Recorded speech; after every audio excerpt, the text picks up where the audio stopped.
आप देख रहे हैं STV लद्दाख, आवाज घर घर की।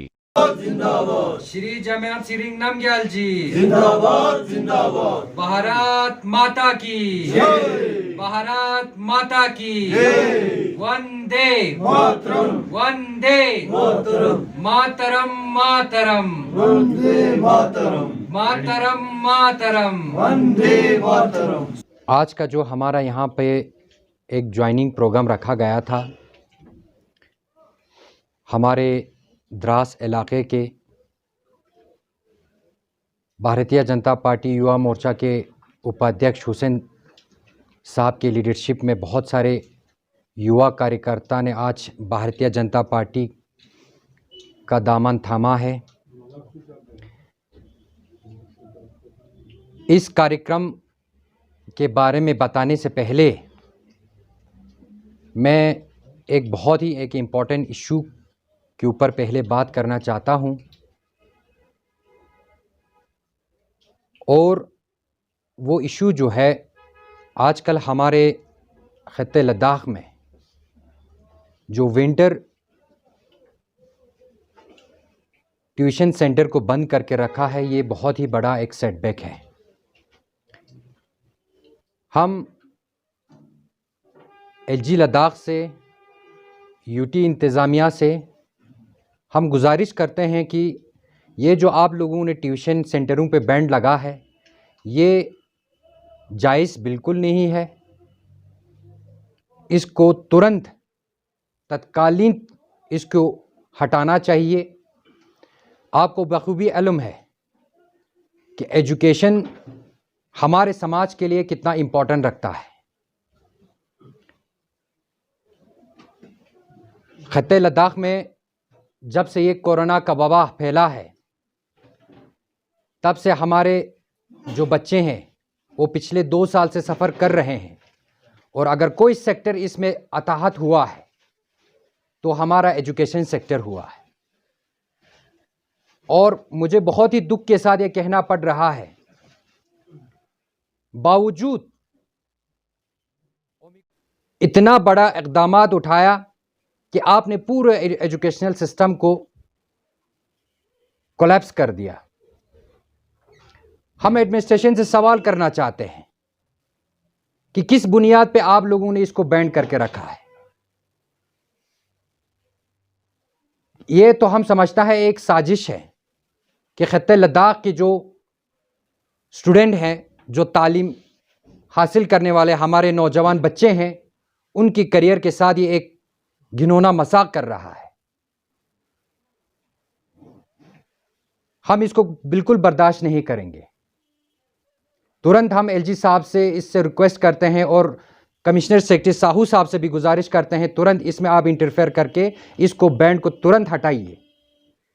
क्योंकि आपको बाखूबी इल्म है कि अभी सर्दी के दौरान हमारे बहुत सारे जो बच्चे हैं, जो बेरोज़गार, जो दूर दराज पसमंदा इलाके से इस डिस्ट्रिक्ट करगिल में अपनी विंटर वेकेशन के लिए, जिसमें वो लोग अपना पढ़ाई जो है विंटर स्कूल ट्यूशन्स पढ़ने के लिए आते हैं, उनके ऊपर बहुत बड़ा एक ये जुल्म है।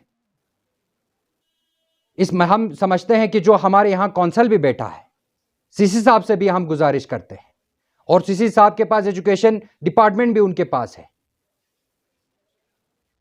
उनको तुरंत इस चीज में इंटरफेयर करना चाहिए, इस बैन को हटाना चाहिए। आप लोगों को भी पता है, हमारे बहुत सारे यहाँ पे बच्चे जो है जिनके पास पैसे नहीं होता है पढ़ने के लिए, जो गरीब तबके से ताल्लुक़ रखता है, उन बच्चों का एक ही सहारा होता है, वो विंटर वेकेशन में अपनी तालीम को हासिल करने के लिए वो खत्ते लद्दाख में और इस टाउन एरिया में आके अपना तालीम जो है वो हासिल करते हैं। और वो बहुत ही कम रकम में वो लोग इस विंटर वेकेशन में वो तालीम हासिल करते हैं। चाहे जम्मू की बात करें, श्रीनगर की बात करें, या दिल्ली में बात करें, खत्ते लद्दाख में अगर कोई सबसे कम अगर ट्यूशन फैसिलिटीज़ प्रोवाइड है तो वो खत्ते लद्दाख के करगिल ज़िले में है। हम यूटी एडमिनिस्ट्रेशन से ये रिक्वेस्ट करते हैं और तुरंत इस बैंड को हटाना चाहिए। हाँ, हम समझते हैं कि कोरोना का वबा जो है वो हर दुनिया में फैला है, इसके लिए प्रिकॉशंस लेना चाहिए, मास्क लगाना चाहिए, सोशल डिस्टेंस रखना चाहिए, जो आपने OSOPs जारी किया है उसके ऊपर अमल करना चाहिए। लद्दाख के जो हालात है बाकी स्टेट से अगर आप कंपेयर करें वो बिल्कुल ना के बराबर है। यहाँ हमारे लोग अभी सेकंड डोज का 90% वैक्सीनेट हो चुका है। अभी डीसी साहब ने खुद 15 साल से 18 साल के बच्चों को वैक्सीनेशन करने के लिए आज से शुरुआत किया है। तो अब वैक्सीनेशन हो रहा है। अब लोगों को जो है अभी इतना ओमिक्रॉन जो है फैला नहीं है। सिर्फ एक केस के आने से आप लोग पूरे एजुकेशन सिस्टम को कैसे ठप कर सकते हैं? मैं हमारे जो रिलीजियस ऑर्गेनाइजेशन है उनसे भी अपील करता हूं, जो हमारे मजहबी तंजीम है, चाहे वो इस्लामी हो, चाहे वो बुद्धिस्ट एसोसिएशन हो, जो भी हो, आपके जो रिलीजियस रसूमात है वो तो चल रहे हैं, जो पॉलिटिकल एक्टिविटीज है वो भी चल रहे हैं, बाकी मार्केट सारा खुला है, बाकी बिजनेस कारोबार है वो चल रहा है। सिर्फ एजुकेशन को आप कैसे टारगेट कर सकते हैं? आपको भी इस मसले में आके आवाज उठाना चाहिए। और मजहब में तो तालीम के लिए बहुत ही जोर दे के कहा है कि तालीम सिखाना बहुत बड़ी इबादत है। लिहाजा मैं ज़्यादा वक्त और ना लेते हुए आप लोगों से ही एडमिनिस्ट्रेशन से अपील करता हूं, तुरंत जो एजुकेशन अभी विंटर ट्यूशन के ऊपर ये बैंड लगा है वो तुरंत हटना चाहिए। एक SOP बना के इनको भी अलाउड करना चाहिए। जो हमारे बेरोज़गार जो नौजवान है वो भी कुछ कमा सकते हैं इसके ज़रिए से।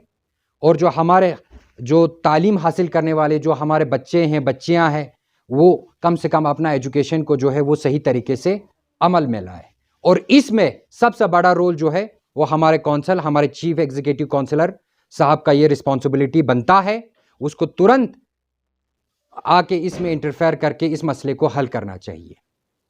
और बाकी आज का जो हमारा कार्यक्रम रहा, जो ज्वाइनिंग प्रोग्राम रहा, मैं शुक्रिया अदा करना चाहता हूं हमारे द्रास के जो नौजवान हैं, वो लोग भारतीय जनता पार्टी में आज शमूलियत हुए।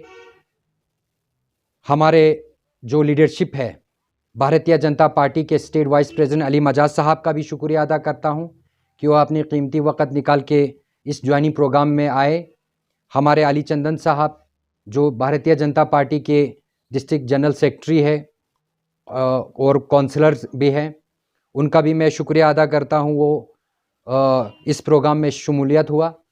और साथ ही साथ में आज का जो कार्यक्रम का जो श्रेय जाता है, जो क्रेडिट जाता है, वो हमारे युवा मोर्चा के हमारे हुसैन साहब को जाता है, क्योंकि उनके लीडरशिप में आज बहुत सारे हमारे द्रास बेल्ट से कार्यकर्ता जो है जिन्होंने भारतीय जनता पार्टी का दामन थामा है। हम फिर से आपके मीडिया के माध्यम से आज तमाम जो हमारे नौजवान जो भारतीय जनता पार्टी में शमूलियत है उनको मुबारकबाद पेश करते हैं। और साथ ही साथ मैं ये भी बताना चाहता हूँ, आने वाले कल में ये जो ज्वाइनिंग प्रोग्राम जो है बहुत ही तेज़ी के साथ आगे बढ़ेगा और भारतीय जनता पार्टी जो है करगिल डिस्ट्रिक्ट में नहीं, खत्ते लद्दाख में वाहिद मेजॉरिटी पार्टी बनेंगे। और हम तो हम सब फ़ख्र करते हैं, वैसे भी हम पूरे देश नहीं पूरी दुनिया का सबसे बड़ा पॉलिटिकल पार्टी है, ये एक हम गर्व महसूस करते हैं। इसी के साथ में आपके मीडिया के बंधुओं को भी आज के इस प्रोग्राम में आए इसके लिए हम शुक्रिया अदा करते हैं। फिर से एक बार मैं आप लोगों को नए साल की और लोसर की हार्दिक शुभकामनाएं देते हुए आप लोगों से इजाज़त लेता हूं। धन्यवाद। बने रहिए STV लद्दाख के साथ, आवाज़ घर घर की।